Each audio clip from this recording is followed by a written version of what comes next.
right, good day everybody. Today is Monday the 9th of April, if you can believe that. Tax time is definitely upon us.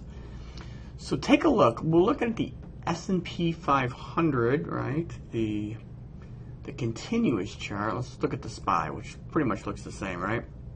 As you can see here, we are at that 200 moving average, right? We're playing in that area, so we're starting to consolidate in here. And we are probably going to break. Okay, we've got an inside bar. If you can see here, we've got the high lower than Friday's high, and the low is higher than Friday's low. So we've got an inside bar, so it'll be interesting to see where we break through tomorrow. Today, we definitely reversed at the end of the day. Now, let me show you that. On a split screen, a 10-minute over here and a 3-minute right in here. Let's look at the 3-minute on the right here. So basically, the market opened up quite a bit higher, right? Opened up right in here on Monday morning. This is where we closed on Friday.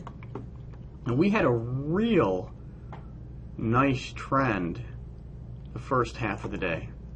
And then we completely reversed, all right? And actually took out the low of the day. So we pretty much created an inverted V, right? Pretty much straight up, pretty much straight down.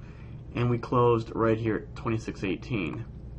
So my belief, since we were able to reverse there at the end of the day, at about 2 o'clock, about 2 o'clock Eastern Standard Time, and for those of you that have taken my futures program, what do I say about 2 o'clock in the afternoon? 1400 hours, it's 2 o'clock Eastern. What are we looking for? We're looking for either a counter trend move, right? Which it means against the trend. So a counter trend trade in this instance would be the market moving down since we were up all this time, right? Or a resumption of the day's trend. And you can only get a resumption if we're down off of the high of the day, looking for the market to resume back towards the high of the day if the trend's been up, right? So at precisely 2 o'clock, the market started pulling back and actually gave a really good trade setup to go short, but that's another story. That's for day trading, right? So we completely reversed, took out the low of the day, we rallied up. So my thought is we're definitely going to come back down and retest the low on Monday and probably head lower, try to fill that gap, and potentially come back and retest yesterday's low. So again, this is a probability game, and so my thoughts would be retest of the low, proceed lower, retest the close of Friday, and then of course try to retest the low of Friday, which is significantly lower. So that's what my guess would be for tomorrow. So even if we were to open up higher, I would think we would get some type of resistance in here. Okay, again, today is an inside bar, right? And we saw that on a daily chart. So let's just scrunch this up just a little bit more, right? So look at, this is Friday's high. So we just missed Friday's high today, right? So we're below Friday's high, right?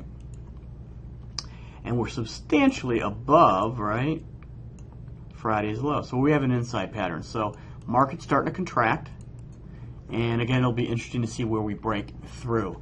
Again, if we break down through today's low, I would expect, these levels to be retested tomorrow, okay? So let's go back to the daily chart.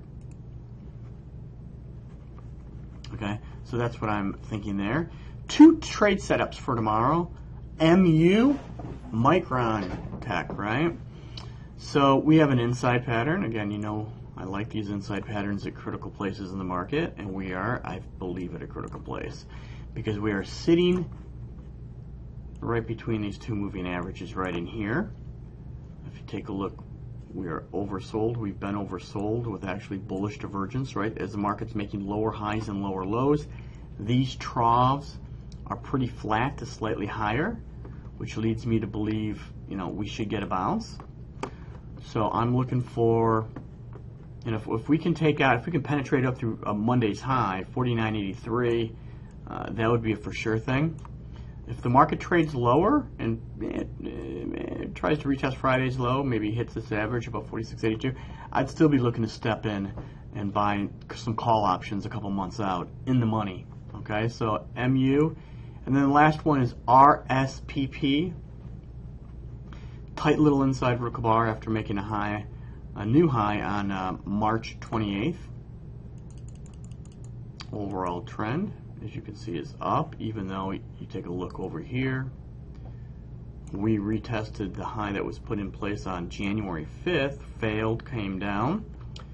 But again, if you take a look at that RSI, we're oversold. This average just moved up through this average. So to be on the safe side, if you look for the penetration up through the high of the inside pattern, 42.10 to 42.20, a penetration up to 42.20 would be a buy. And that's what I'm looking at. All right. Again, Twitter still down in this area, trying to form a base down in here. ARNA, same thing, trying to form a base before potentially moving higher. And that's about it. If you've got any questions, let me know. I will be back with you tomorrow. Bye.